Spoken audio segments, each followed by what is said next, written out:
here, he made it mention and made it clear that Livingstone is the second home and is always here to make sure that the children of Livingstone are safe. Allow me to welcome the president. Sir, good afternoon and welcome to Zambia's FM Radio. Thank you very much for having me, Gift. I'm happy that I'm here. Good afternoon, our listeners and viewers from wherever you're listening to us from. Actually, in Gambia, I'm happy to be here. It's honestly very good to be on Zambezi FM. It's been a while, and you've rightly represented what I was going to say. Livingstone is my second home. So I am here. I mean, if I want to take a break sometimes, it's good to just be Livingstone. Away, it's home away from home.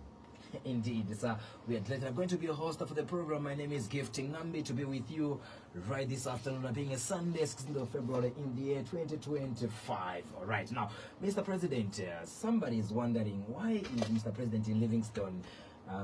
Sir, what brings you here? Of course, we saw you were in Copperbelt, and from there you've decided to come to Livingstone. What brings you here in the tourist capital this afternoon? I'll come to Livingstone like I went on the Copperbelt. I think the elections are coming in the next 14 months. We'll be going for the tripartite polls. I think it's Parliament will be dissolved. Is it sometime in April when Parliament will be dissolved? So there's no time. I came to just for a fact-finding mission and to see that our party leaders are seated where they should be seated. I have a conversation every time with my provincial chairman, so I need to find out whether the provincial chairman, Mr. Sokoni, is telling me the truth. So I have to come and put a finger to what he's telling me. So I've come to be with our colleagues here in Livingstone to tell them that we are together in this and that to give them my plan, just to make sure that our leadership knows the plan for this year and how they should execute it. Okay, now we're talking about the citizens are faced. Maybe give us the roadmap. What the citizens faced? What are your priorities, your mandate, and maybe what is the vision for the people of Livingstone and the entire nation as Zambia at large, sir? What is your vision? Look, I think citizens first we've been very clear. I think we are an industrialization party. In CF, we believe that Zambia must be self-sufficient. 61 years of independence this year. We are still importing cooking oil from Tanzania. 61 years of independence this year. We are still importing clothes from China. I think that is not the way it should be. We need to begin using our cotton. Our raw materials must begin getting utilized to make our clothes. Here in Livingstone, where we are, we used to do motor vehicle assembly.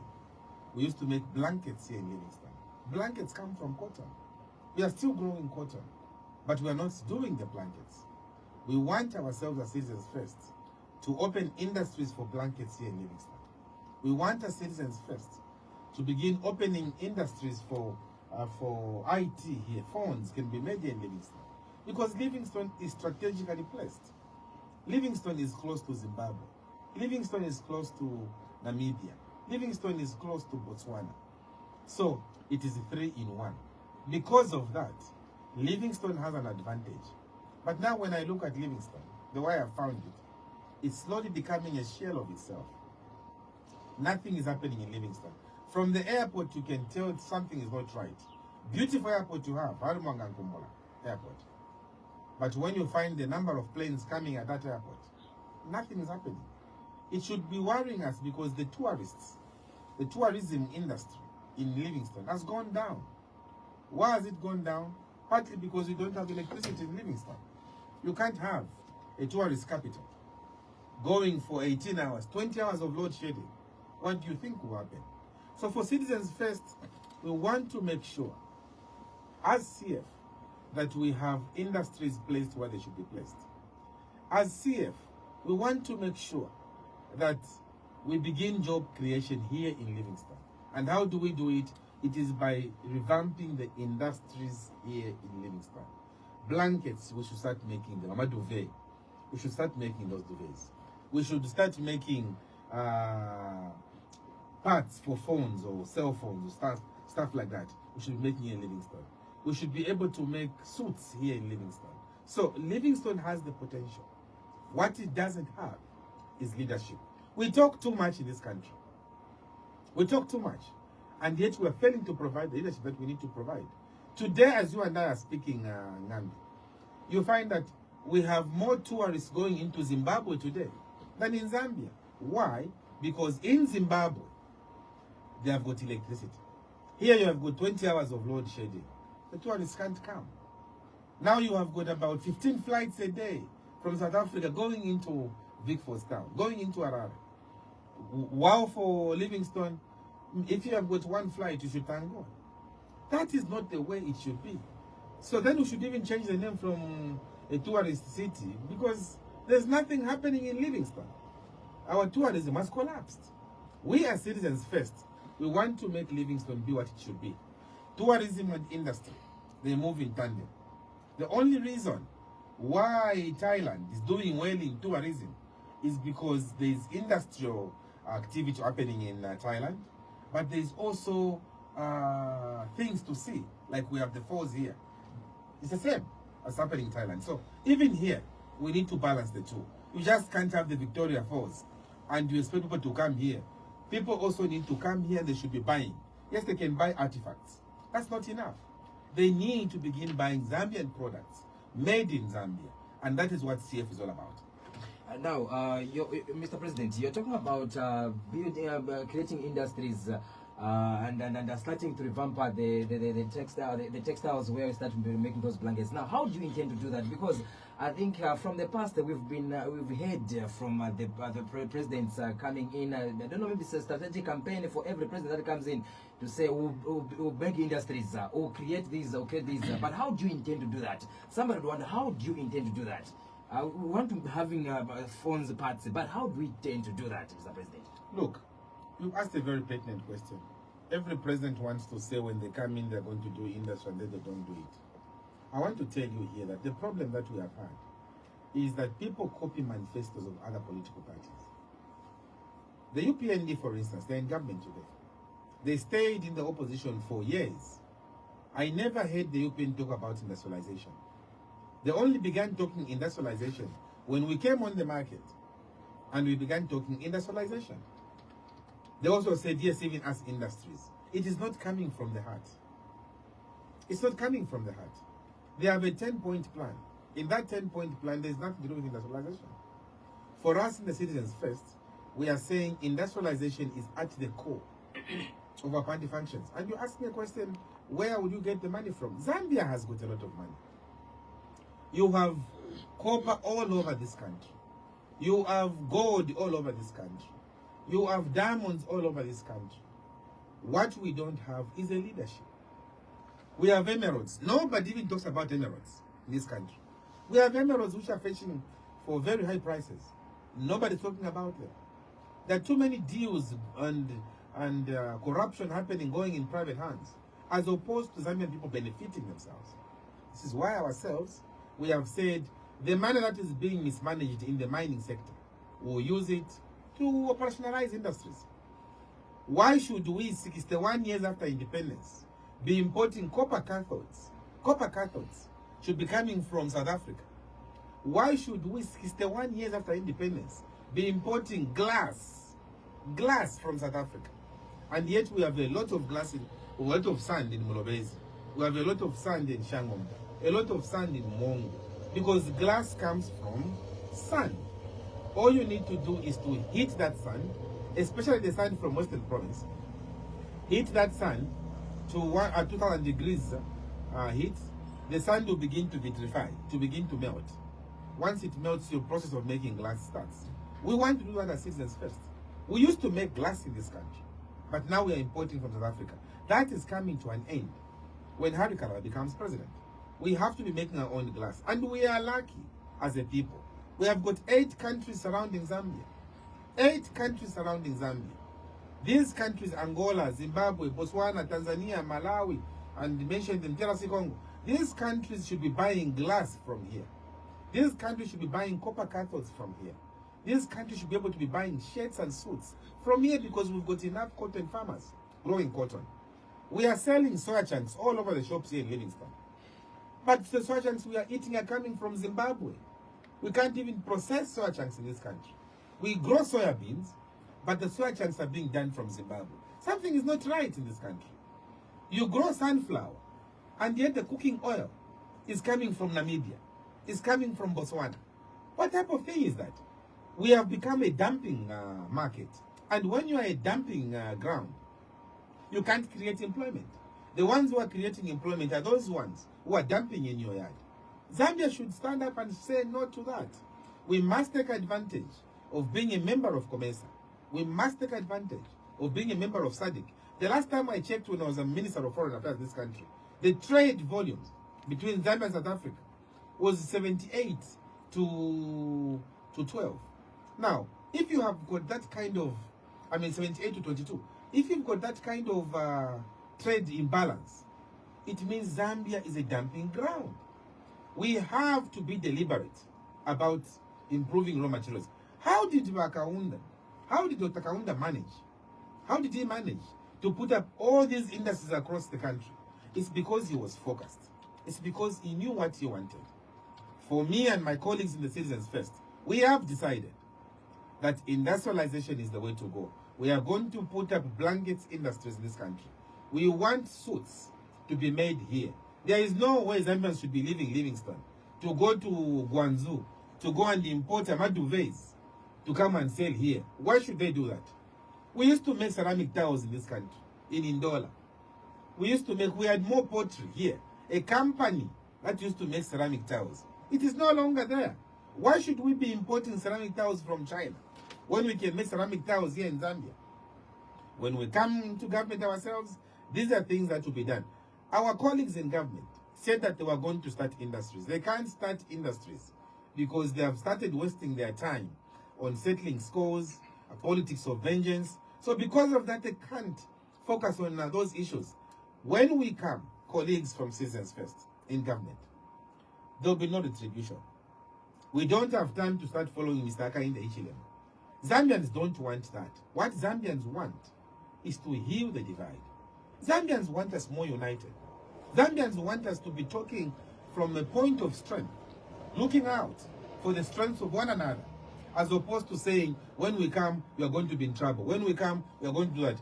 When we come as Citizens First, we want every Zambian, regardless of where you come from, you need to begin enjoying the fruits of being a Zambian. You need to begin knowing that Harry Kalaba will not be only a president for a certain section of a province or so. It will be president of Zambia. And that's why no retribution, no settling scores. I don't have time for that. We have time to build a nation. We have time to take Zambia forward. Because right now, things are not working in this country. Here where we are in Livingstone, you have 20 hours of load shedding. Now, when you have 20 hours of load shedding, and then you have got neighbors like Namibia, who you are selling electricity to, you are giving the Namibians 70 megawatts of power every day. Between 06 and 20 hours, you are selling to Namibia 70 megawatts. Then your own people, in your own country, you say, we'll get the power in the night. What industry is going to be working in the night? Who will be working in the night? That's the problem that we have. Now, we are exporting power to the DRC Congo, 120 megawatts of power. We are exporting power to Malawi, 50 megawatts every day. We are exporting power to Namibia, 71 every day. We are exporting 100 megawatts of power to South Africa through the SADC Power Pool Agreement. How can Zambia be giving out power when it does not have power itself? That's the problem. We are killing the industries. We have killed saloons here in Livingstone. We have killed barbershops here in Livingstone. Small businesses have suffered, including Radio Zambezi. You are suffering because you have to rely on the genset to run your station. How much money do we have to buy diesel, which is getting expensive every month? Those are the challenges we are going to deal with immediately. Because if I were a president, I would have stopped this rubbish of selling power to other countries. I would have stopped it immediately. They will tell you, no, there are agreements there. Don't be cheated. There might be agreements, but there is what they call a force majeure. A force majeure is basically inserted in a contract so that in case you want to reverse the contract or to cancel it, you can rely on it. It's unforeseen circumstances. Mr. President, are those things that you came to realize after leaving? You remember, you were once a minister. I remember you were once in government. were those things not available, or were those plans not available during the time you were in power? Remember, you served as a minister before. You served as not in one ministry position, but in ministerial positions, a lot of ministerial positions. Are those things that you've come to realize after leaving government? And if so, are you giving those checks and balances to the current government? Because we need those plans that you're talking about, even in the time, even at the time now. Yes. Look, that question normally comes up. But Harry, you were in government. But people forget that Harry was not the president. Harry was the Minister of Foreign Affairs. When I was foreign minister, I started building the nuclear plant along the airport road in Lusaka. That nuclear plant with Russia was going to be generating 20,000 megawatts of power every day. And then our consumption capacity of electricity in this country at full capacity is about 2,400 megawatts. That plant was going to be producing 20,000 megawatts. And the rest, my vision was that the rest was going to be sold to the region. Remember, the African Union itself wants to develop what they are calling the Great Inga Dam in the DRC Congo. Why they want to build that dam is to promote industrialization. So for me, I knew that before they build the Great Inga Dam, if we can begin ourselves as a country, generating our own power, 20,000 megawatts of power, we'll be selling power even to the rest of the region in Comesa. What did we do? I went to Russia with the late Musiska, Secretary of the Cabinet. I went to Russia, and we signed agreements with the foreign minister of Russia. He's still foreign minister himself. And we began an exchange program. So we are getting young students in the science department, faculty, to go and train in Moscow so that they can come and manage our nuclear plant. They were going to train for nuclear sciences. Our friends have stopped it. Now, if I were a president, that project could not stop. If I were a president, that project would have continued going on. Because that's my vision. My vision is not local. My vision is international, so that we can have Zambia can begin servicing the international community. We are not doing that. So when someone says, no, but you are in power, that's what people who have failed will always tell you. But you were in power, you didn't do it. Okay, I didn't do it. So you do it now. Because the reason why people elected people to go into power is for them to change the status quo. Now, if you go in power, and then things are not changing, just talking the whole time, that's not the way we should do our politics. I am saying things can be done better. I have never been president. I am aspiring to become president. And I know that our constitution is crafted in such a way that most of the power is vested in the president. Here in Livingstone, you have got your MP. There are things your MP can do and things he cannot do. But the MP can advise the president. The MP can advise the president, and I'm sure you've used the correct term, Nandi. He can advise, right? An advice can be taken or it can be rejected. You know, at the end of the day, the buck stops with the president. So you can only advise. But if your advice is not taken, what do you do? And remember me, I resigned from government to demonstrate my seriousness with governance. When I saw things were not going the way they should have gone, I said, okay, let me just stop here. I don't want to be part of the collective. I think this is the way we should have gone. We're not going this way. Let me leave you advice. So that's how leadership goes. All right, now let's look at the issue at hand, where a lot of Zambians today are struggling to have a bag of meal in their home, 25 kg bag of meal. Let's talk about how best we can arrest the situation of meal in the country. And of course, one would say, of course, we have drought, which is visible, and another one would say, of course, it's winter. There's nothing we can do. How do you intend to arrest the issue of the high cost of living today for the ordinary Zambian out there, especially my grandmother in the village, Mr. President? The first step to arresting the cost of living is to manage two things. One is to manage energy, because energy is at the epicenter of everything that you do. If you don't manage the cost of your diesel, the cost of your petrol, the cost of your electricity, it will be difficult to do business, because everything is hinging on these things. So for us as citizens first, we have seen a problem in the way the energy sector is being managed. And what we have said is that, look, here in Southern Province where we are, the rains now are not raining here. You've got scarcity of rains. I'm coming from Copper Belt, as you said earlier on. It is raining heavily. The other week I was in Northern Province. It is raining heavily. It is raining heavily in Central Province. If we are going to do hydropower stations going in future, the Citizens First is of the view that hydropower stations will be created in the Northern Circuit because that's where the rains are. Here in Southern Province, because now we have got a lot of sun, let us now begin creating solar farms here in Southern Province. Because we can harvest a lot of sun because of the heat around, and then there where the rains are going, let's harvest a lot of water and do the hydropower generation. But also, we need to make sure that we bring up, like our colleagues in Zimbabwe, they have invested heavily in thermal, thermal energy. We need to go that route as well. We have got coal also being, Mamba collieries. Mamba collieries need to be expanded so that it can produce more megawatts as compared to what it is producing right now. So there has to be a diversification mix in terms of the energy there. Right now, we are solely depending on hydropower. I heard the other day, the president was saying that we needed to begin going solar because he says for him, he doesn't even use hydropower. He uses solar. But how many Zambians today can afford solar? How many can afford solar? That tells you that we have a problem with our leaders in government. There is a disconnect between what is going on and what they're telling us. Because they can afford solar, they think even you here, you can afford solar. You go to Dambwa North, go to Dambwa South, you go to Maramba there. How many people in their homes right now are on solar? If there are 5, then they are lucky. The rest of them are depending on hydropower. Now, if we are going to make a difference and industrialize, we need to diversify and invest in that. How do we bring the cost of living down?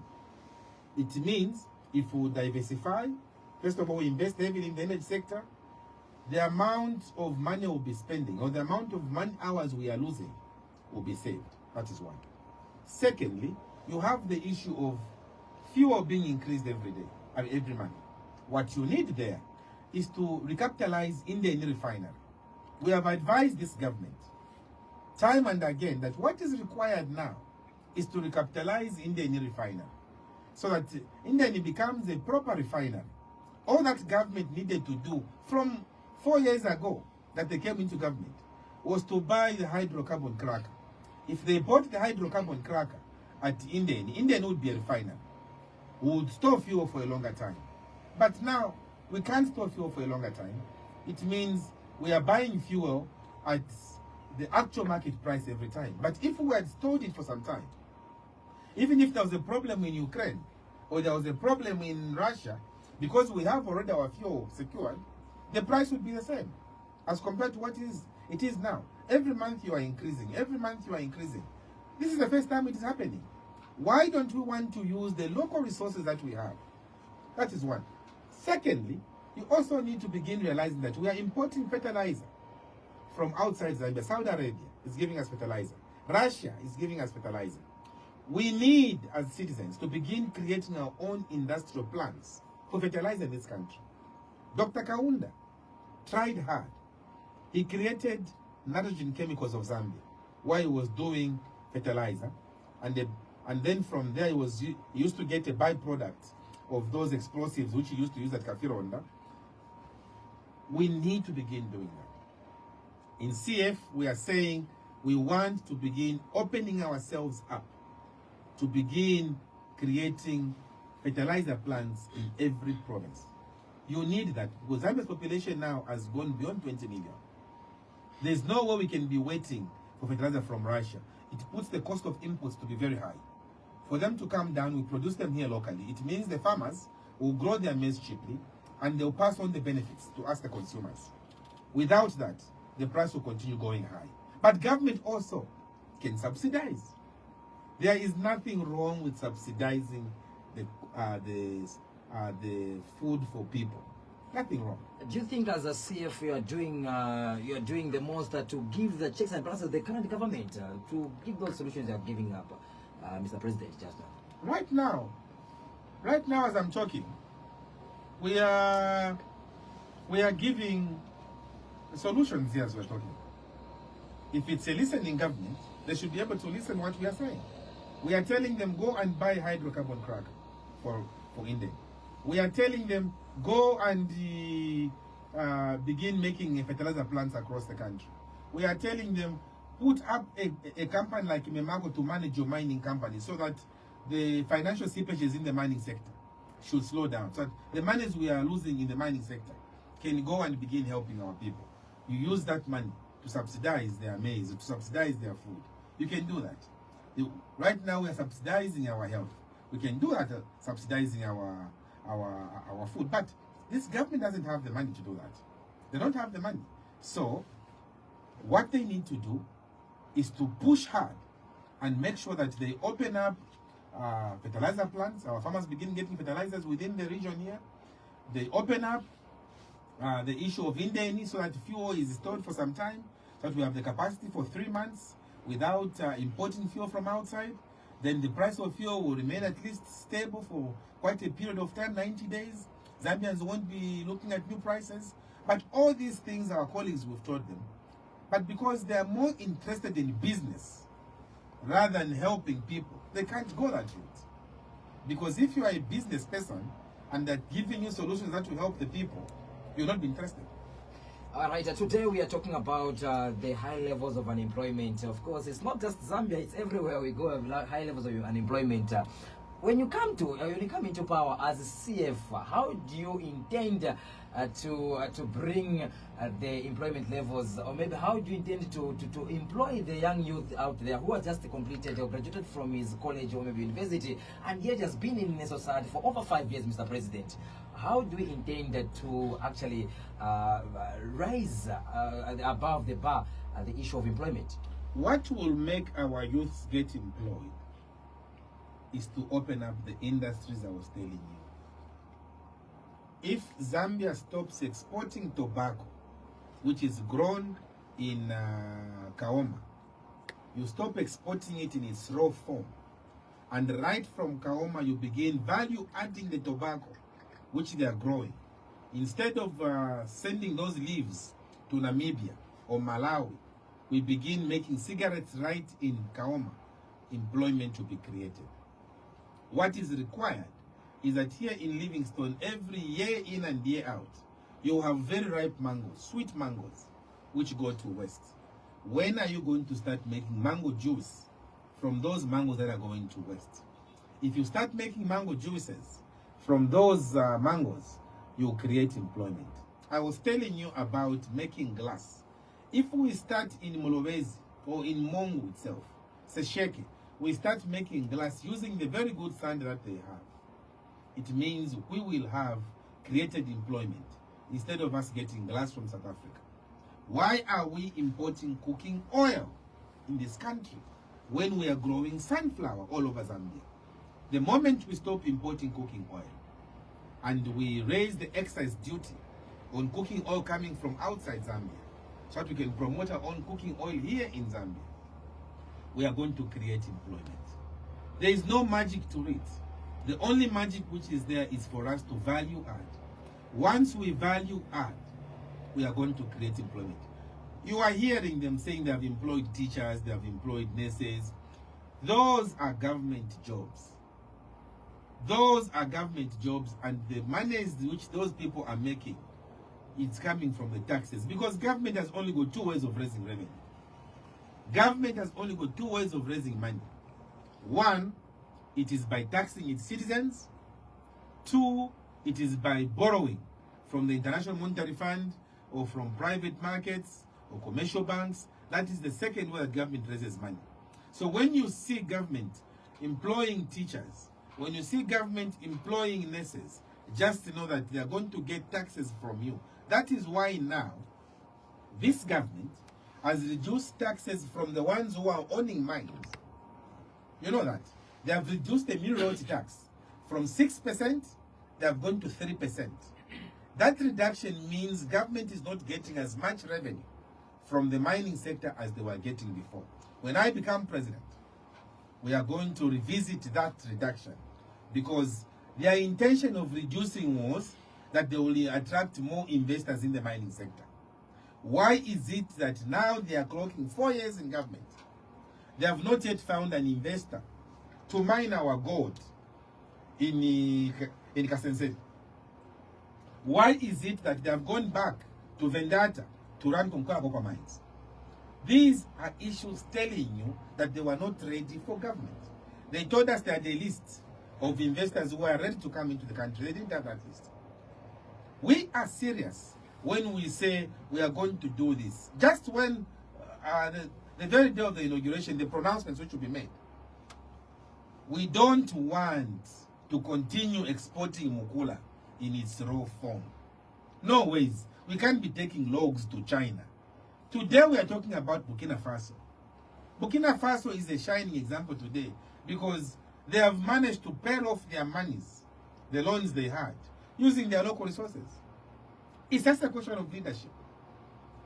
When you have copper, when you have gold, when you have got emeralds, why would you want to go and borrow money from the International Monetary Fund and they're giving you in tranches of $400 million, $400 million, when you can raise that money from Kasenseli mines, when you can raise that money from Mpika where they have discovered gold? But because there's lack of seriousness and cohesion in the way these things are being done, Zambia is still owing over $20 billion in terms of debt. That will come to an end when we take over government because things will be done the way they should have been done. I have the experience. I know where to start from. And so, this country has to go back on the right path of economic emancipation. All right, in case just tuned in, you are listening to Zambia's FM Radio 94.1 FM. In the studios, we are having the Citizens Affairs, the CFR President, that's Mr. Harry Kalaba, who is in the studios this afternoon in Livingstone, as we discuss the roadmap of the Citizens Affairs and just to hear what they have as Citizens Affairs for the citizens of Zambia. We heard from the president how he intends to actually revamp those industries, how he intends to bring down the cost of living, and now somebody is asking, Mr. President, I've received a message here saying, why is it that it's only when a party is in opposition, you promise good things to people, but once elected, you forget about the people of Zambia? Again, my brother, it's because of leadership. Some of us have demonstrated in the past that we don't take leadership for granted. That is why one can resign as foreign minister when one doesn't agree. That's how serious some of us are with these things. I'm not saying things that will not happen on this radio. I'm saying things that the Citizens First is able to do. So others will speak because they want to play politics. But today we have got hospitals without medicines. Today as you go in hospitals, the doctors will write you prescriptions that you go and buy medicines from chemists and pharmacies. How can you go and buy those things when you don't even have a job? That is what the problem is. That kind of thing has to come to an end. We need to stock our hospitals. We need to make sure that the X-ray machines in our hospitals are enough. We need to make sure that these machines that these people use who have got renal failure, those machines must be done. There must be enough in Livingstone here. There must be enough even in Zimba. There must be enough even in Kalomo. There's no reason why somebody should be leaving Kalomo to go to Choma just for an X-ray. I don't think that is right. There is no reason why you should be referred to UTH for you just to go and have your renal failure dealt with by the UTH. I don't think that is the way it should be. These things must be done in the hospitals, in these local, in the local areas, as opposed to people traveling all the way. This will come to an end because we have the money in this country. What we don't have are priorities placed right. You know, citizens are dying of diseases they shouldn't be dying from. It's as a result of government not placing its emphasis on that.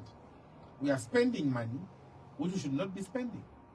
We have got the money which we are not collecting. We have allowed money to go unchecked. We are even paying money. Is it last time we paid money to China and then we said, oh, we mistakenly paid money to this? Those things must come to an end. Those kind of games must stop. And they will stop next year in August when we come into government. Are you ready to cover the government? Just from the way I'm telling you, you can tell that this one is ready to take over from government. UPND, me, I knew. Even just a year before, 4 months before, I knew they were not ready to take over government because they didn't understand how government operates. If you don't understand how something operates, you speak from outside. But if you understand, remember, I was a civil servant for 10 years. I worked as a civil servant from executive officer, rising all the way to the position of assistant director at cabinet office, and then I resigned to join mainstream politics. I was minister for 8 years. So I know how these things work. I know how power is supposed to be administered. I know where to start from day one. I know where to start from. I told you, when we come into government, this load shedding will be the thing of the past. First of all, we have to revamp that nuclear energy plant to start running. Secondly, the first thing I will do after swearing in is to fly into Namibia. I go and tell them, no more exporting of power. Forgive us. We can't be exporting power to you because our own people in Livingstone deserve power. And we are calling ourselves a tourist capital. No, we are a tourist capital, What type of a tourist capital are we if we can't even have electricity? 20 hours of load shedding, and you are saying you're a tourist capital. Look at the number of flights that have dropped in Livingstone. Before, we used to have a lot of flights coming in here. Now, if that airport has 2 flights a day, then we are lucky. That is not good for our economy. That is very bad for our economy. That is why we are going to change the paradigm shift. There will be a paradigm shift, a complete shift. You'll even know yourself to say, okay, now people who know how things should go have come. You can't have people finishing colleges, people finishing universities, and they can't find jobs because you have continued to import cooking oil.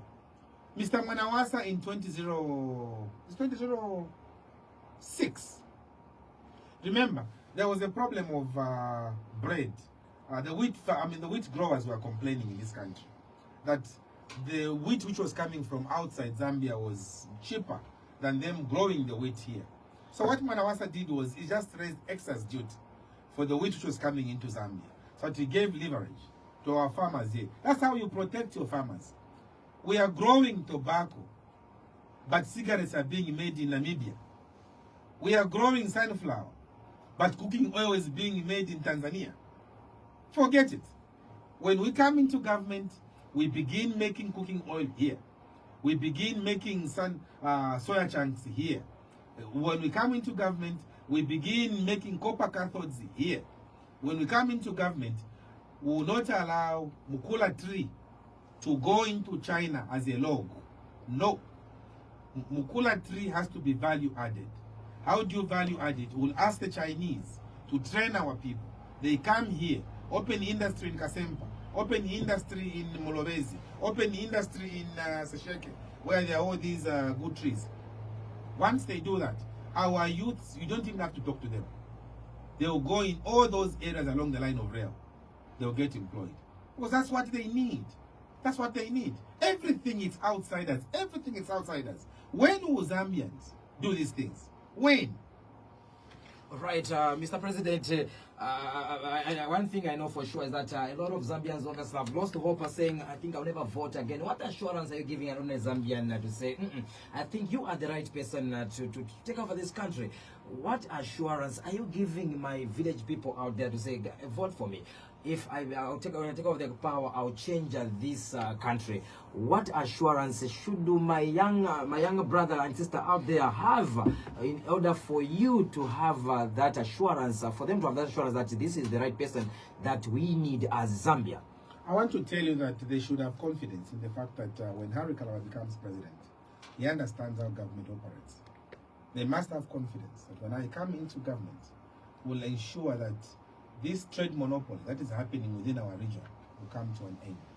Those who are unemployed must understand. The taxi drivers, they must know that if you are working for somebody else, there must be a scheme where you are empowered. We have these, I don't know if we have Yango drivers here, but there are Yango drivers in Lusaka, Yango drivers in the Copper Belt. You know, the conditions of service that they are going through will have to come to an end. They must stress my history. I'm a serious person. I don't say things that I don't follow through. I say things that I will follow through. So whatever I have said here, is something that is going to happen. Because I know how it will happen. I know how to go about it. Look, Gift, why should we be importing sacks? Sacks for maize. Those sacks you see where you are putting meal. We are importing. Those sacks you see where they are putting maize. We are importing. How can we be importing that? 61 years since our independence, and we have leaders. What we have now, leaders don't even care about that. They know that in the last 4 years they have done nothing, and because they have done nothing, here in Southern Province, the levels of unemployment, the way it has gone up, here in Southern Province, despicable. One would wonder again, Mr. President, to say, how ready are you to take over this government when you don't even have a member of parliament representing you in parliament, not even a mayor, and not even somebody from your Bahati, where you served as an MP? One would wonder and say, how ready are you? Maybe we'll give you time 2031 to become president. No, but we have our mayor. Where's our mayor? I saw our mayor here. She's just sitting outside. We have our mayor here. She's standing, this lady. She's going to stand as mayor, and she's going to win as mayor. We have the person standing there as member of parliament. The one standing as MP, Mr. Mandela, is here. We have councillors. There's a councillors in Livingstone all over. In 1990, when the MMD was formed, MMD did not have any councillor. MMD did not have any MP. They didn't have any mayor. But the MMD managed to win the whole of Copper Belt. They managed to win Lusaka, Luapula, Northern, Muchinga, and all these provinces. And the UNIP who had all the seats, they lost. It's not a question of you don't have this, therefore you cannot be. No. The ones who decide whether you should have an MP, you should have a councillor, it's the people like yourselves. It's you who decide who should be councillor, who should be MP, who should do what. It is you who decides. So, we are going to have MPs. We are going to have councillors. We are going to have mayors. That's not a problem. Those people will come. What we are doing is to convince the people out there to work with the citizens first. Once the people agree, it is people that change governments. Even Mr. Sata, when he started, he didn't have any councillor or mayor. But he became president. So it's not a question of saying because now you don't have. Even UPN itself. When Mazoka started in 1998, he didn't have a councillor or a mayor. But eventually he had councillors. In the other party which we had, which was grabbed from us by the UPND, we had 3 councillors. So, those were produced by Harry Kalaba. Now, we are going to have an election coming up next year. Watch the space. Watch the space. And people keep saying, we don't have opposition in this country. I think you've heard that. Or the opposition is very weak. May I tell them, your biggest opposition is the load shedding that you have here in Livingstone. Forget about Harikala.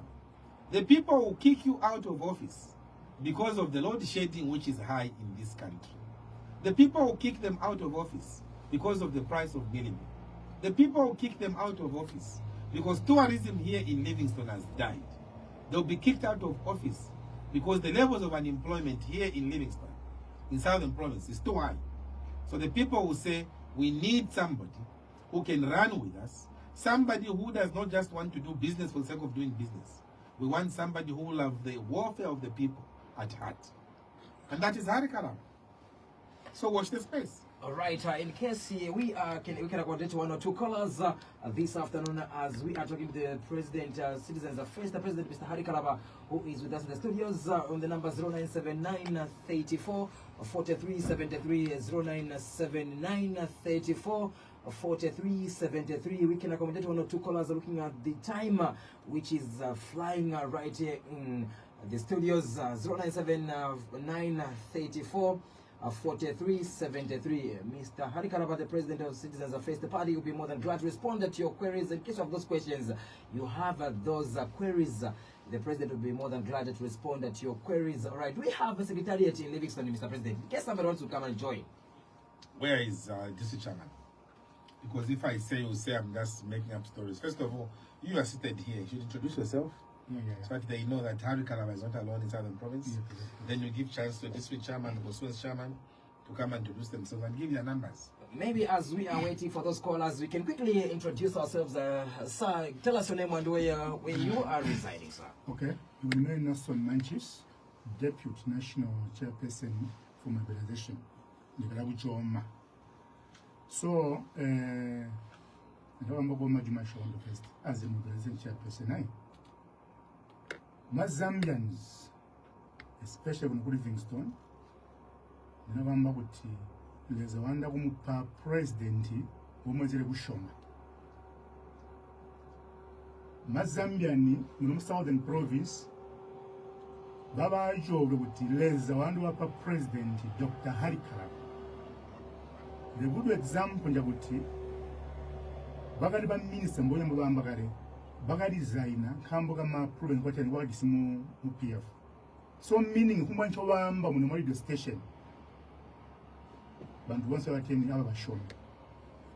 Mwamba kutihena mucho mhena wakisima offices Mulivingi tata mulivingi not kuchoma mulivingi walaho batambende kwa kuchoma muzwa kuchoma nyo so first wa bila first nga watwambira yede mujisika profile yangu ndinyo amtwambire where is the secretary kuchoma so kuchoma to his office yakuti na rusumu so makola zinabane ba body kuchoma twanga warujana siwemewa ngabatani ngabatujana offices in kuchoma. All right, 0979 34 43 73 0979 34 43 73 is the number you can come through, and just make sure that as you call in, just reduce the volume on your radio set so that we can get you loud and clear. We asked the question, do we have offices, a secretariat in Livingstone? Maybe Mr. Kalaba is just on his own coming here to lobby some votes, or just to lobby, just to sell his manifesto on his own standalone party, as people would say, just the National Neka party. Now, sir, do we have a secretariat in Livingstone? Well, in the first place, let me just introduce myself. My full names are Sakeo Mwandila, who is the district chair.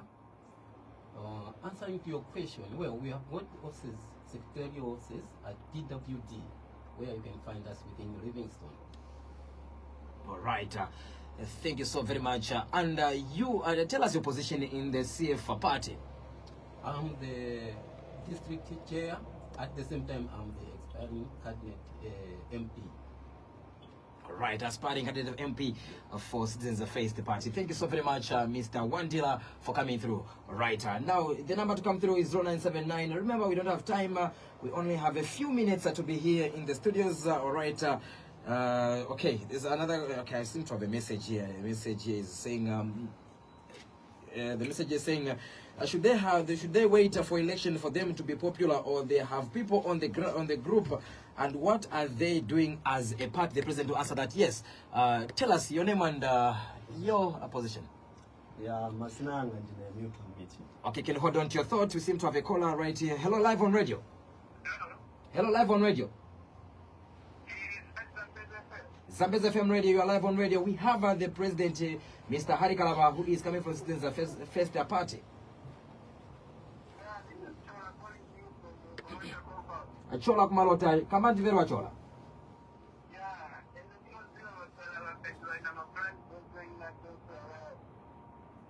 Ngati wana plans ya bwanje?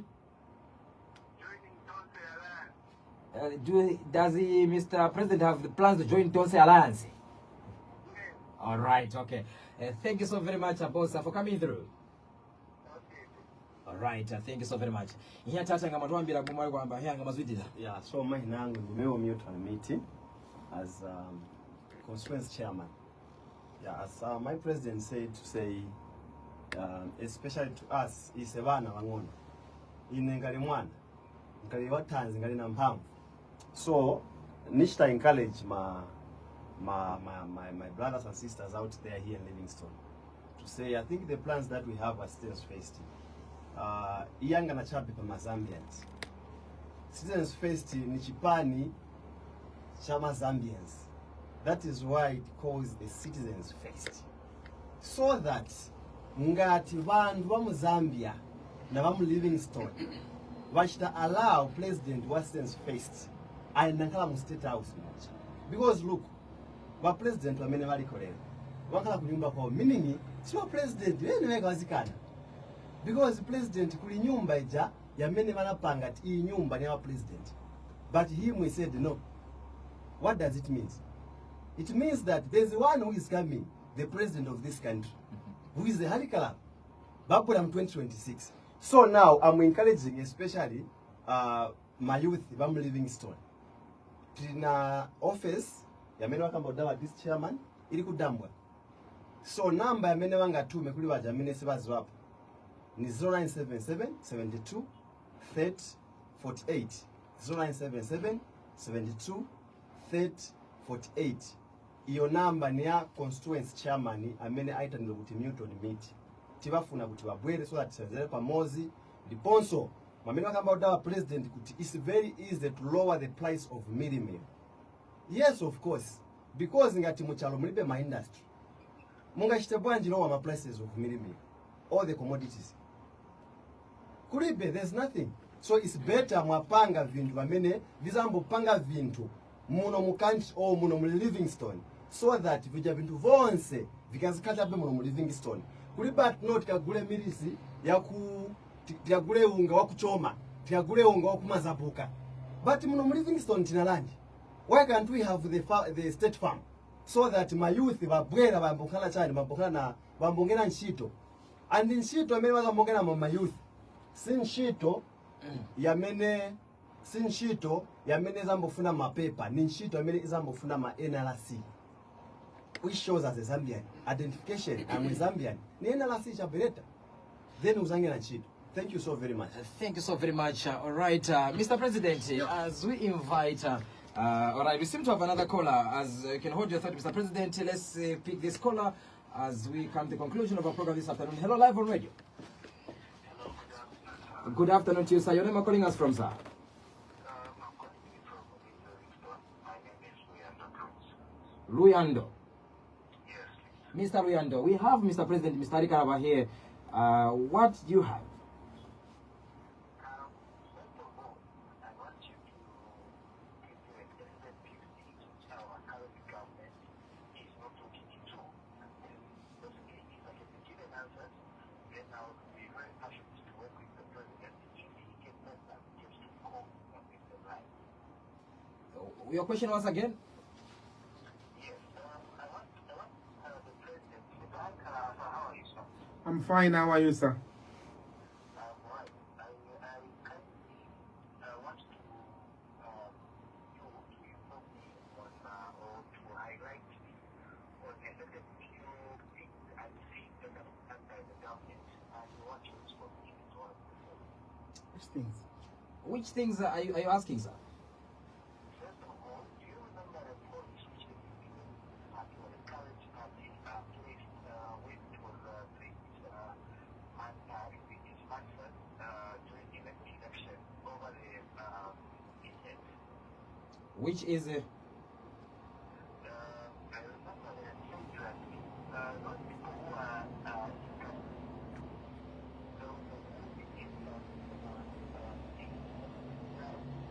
number one, that has not been considered by the current government. Then second, when it comes to the Ministry of Justice, looking at the people with their following matters, have you realized also courts are functioning to operate under the command of the party, state of the okay. What is your say over the Ministry of Justice? We're talking about Ministry of Justice and also looking at Ministry of Home Affairs. These two ministries, I feel that taking the law in their hands, which is completely opposite to what the government has in its manifesto when it was doing its campaign back. All right, thank you so very much. Thank you so very much. Mr. President, we have questions. He wants to find out, maybe he wants your comment on two things, the Ministry of Home Affairs and the Ministry of Foreign Affairs. There are things that they promised before they came into power, that the judicial system will operate independently without interference from the Executive.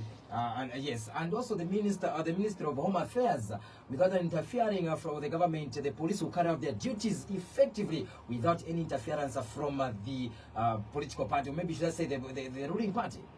Of course, you've seen that that is not happening. What is happening is that the executive is fidgeting around with the police. The police today are working in a very difficult space because they have to listen to what a politician is going to tell them. That is not the way it should be. We are going to change that. That is why for ourselves, we want the Inspector General of Police. He should not be appointed by the President. Inspector General of Police should go to Parliament. So it is Parliament that appoints the Inspector General of Police. In that way, you are going to give the police power. You divorce them from the Minister of Home Affairs. Once the Inspector General of Police has got that kind of comfort, security of tenure, they are going to do what they should be doing. But right now, they have to hear instructions from the Minister, they have to hear instructions from the PS. The police are working in very difficult circumstances.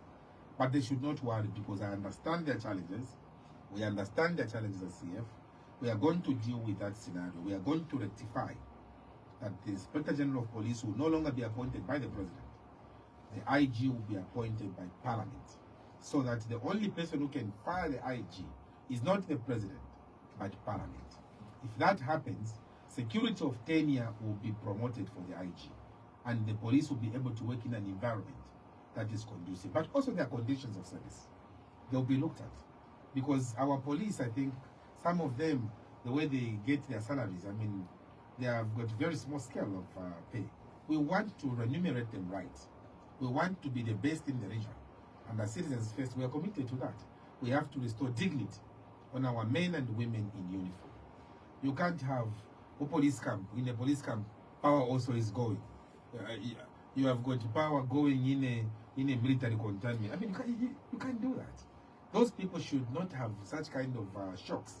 Those issues will be dealt with when we come into government. For the interest of time, also the judicial system, he feels this is what the current government promised to say. Obviously, the issue of judicial system will operate independently with interference from the party or maybe the ruling party. But what he's seeing now is that I think they get command from the high authorities on how to handle these judicial matters. Again, that's an issue we'll deal with because when you look at the powers of the Chief Justice, today the Chief Justice doesn't even have the authority. The ones who have the authority is the Judicial Complaints Commission. They're the ones who have the authority other than the Chief Justice.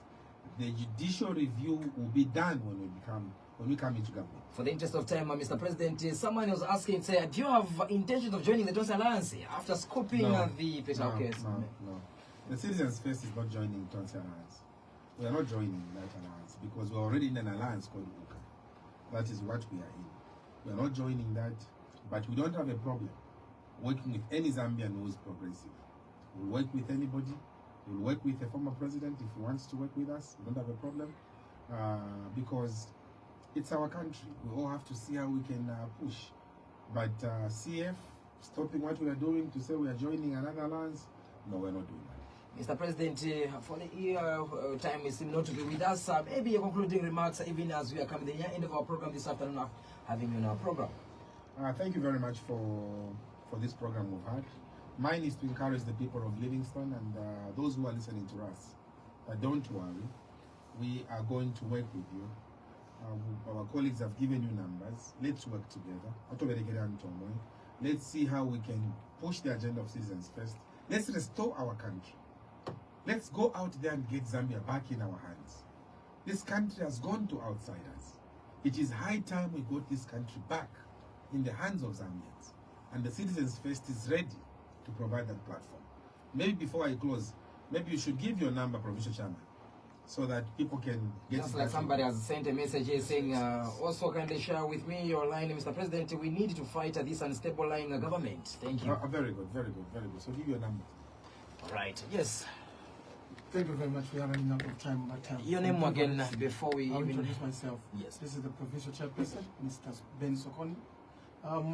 Direct answering to the question of do we have a secretariat in Livingstone? We have at PWD. And the person talking to you right now is the Provincial Chairperson.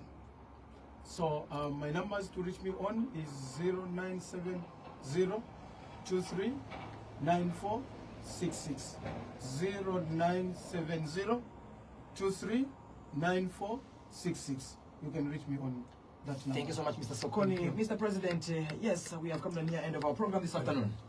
Thank you very much, and I want to thank the management of Zambezi FM, the people of Livingstone. We'll be coming to Livingstone more often than not because we need to work together. We need to strengthen each other. We need to give you the plans that we have that we can push Livingstone together. Thank you so much. God bless you and have a peaceful Sunday. Thank you. Thank you so very much.